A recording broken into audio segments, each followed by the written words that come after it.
schneeweißen Wäldern.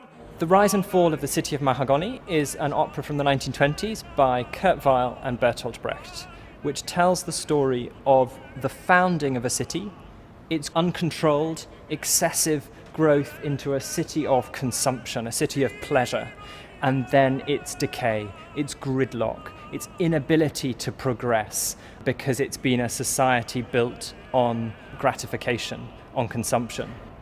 It's about the economic crisis which we have now. It's about the crisis of individualism. It's about what sort of society we want. It's about our world reflected on the stage.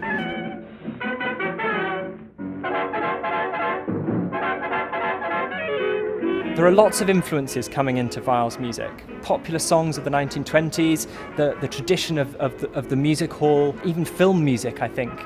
What we end up with is a score which is made up of individual numbers, individual songs. And some of those songs are, of course, known today more widely.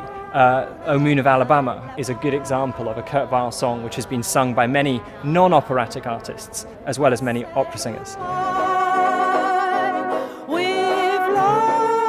Brecht and Weill, writing in the 1920s, were writing at a time of great economic change, an era when Germany was going through a period of hyperinflation. Clearly there are parallels with the economic crisis which we find ourselves in at the start of the 21st century.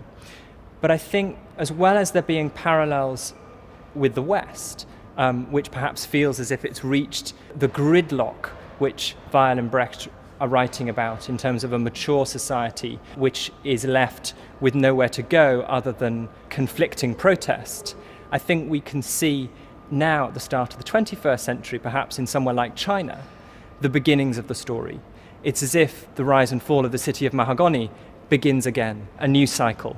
China is Act 1, while America or Britain is Act 3. Oh, show us the way to the next pretty boy. Oh, don't ask why. Oh, don't ask why.